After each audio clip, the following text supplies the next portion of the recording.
Hi there everybody, this is Mike from Mike's Magic Auto and Detailing and Paint Enhancement Correction, all that, which has been a pretty nice day here in Sharpsburg, Georgia.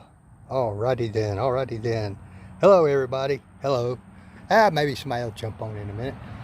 We did our earlier video today and maybe you saw it. If you didn't, go back and look at it.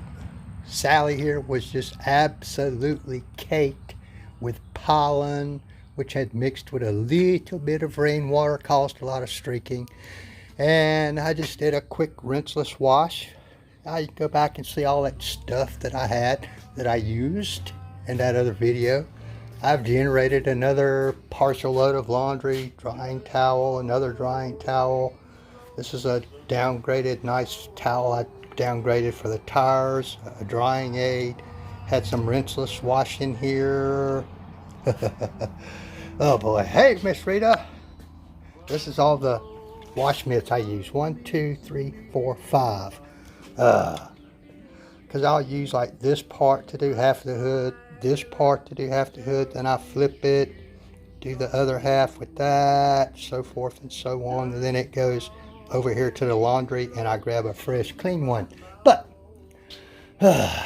here we go, folks. She's all spick and span and probably did less micro marring than I would have done if I had done a traditional wash. And I probably used maybe 2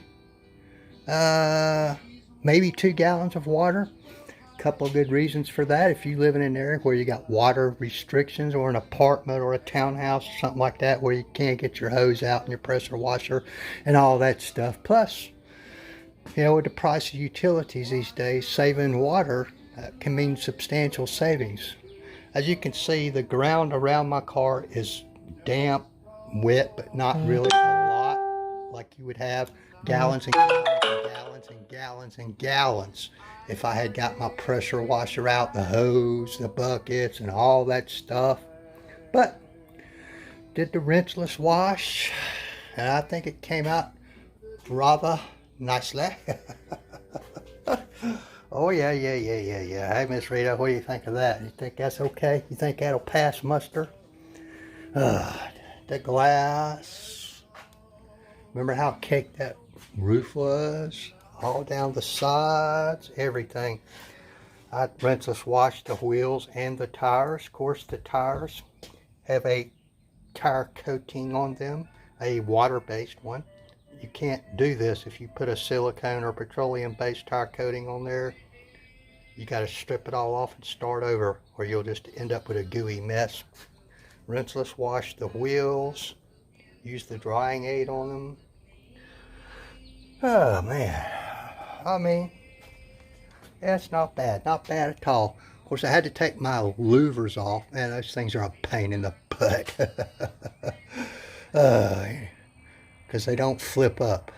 They were on there when I bought the car, Rita. I don't know. I've started to take them off a couple times, but I just haven't. I got under the license plate, the tail, everything. The exhaust pipe tips. All that stuff is done. Yeah, there's my louvers sitting right there. I have to wipe them down and put them back on while I go. Man, look at all these carpenter debris flipping around here. Half a dozen of them. They like my wooden sawhorses over there, which I guess I'm going to have to start using fiberglass ones or something. Oh, they can eat them up. I don't care.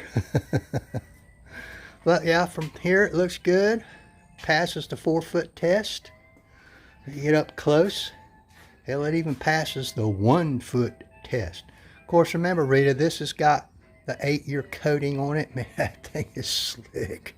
Holy cow, it's slick. Whew. Plus, the drying aid I used has a little bit of protection in it, which does not conflict with this stuff at all. Got to be careful what you put on top of each other. Some of these products have different types of chemical, different strengths, and sometimes they don't play well together, but these are designed to go together.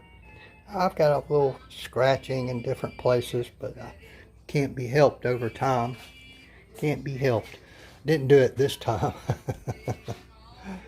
A little streaking and some pigtails from where somebody sanded improperly prior to this, that I chose not to go after those because the hood's going to get repainted anyway here shortly. But anyway, it took me, with a couple of phone calls and potty breaks and all that, about an hour and a half to do this. And much easier, particularly if it's really cold outside or if it's raining, the bad weather, or you're under water restrictions. This is a good way to do it. You can easily fill up a bucket. You don't even have to fill it up. I didn't even fill up my mixed bucket over there. It was about not even halfway full. I was a gallon and a half of water, and it's almost all gone. But that's okay. And a little bit, about an ounce and a half of the rinseless wash goes into that. So when you first look at that stuff, you go, holy cow, that stuff's expensive, but it's highly dilutable. It goes a long way. Don't forget, my glass is also coated with a 3-year coating, that's engineered just for glass, Miss Rita. That stuff is sweet. It makes cleaning your glass so easy. I see a smudge or two from here, but I just dampen the cloth just a hair and it'll just wipe right off. Just wipe right off. Not a big deal. All right, I appreciate you dropping by, Miss Rita. Thank you. Have a great day now. My little timer says time to put my trash out. Yeah, it is Tuesday, ain't it? They come on Wednesday. All right, guys. Thank y'all so much. See you later. Bye.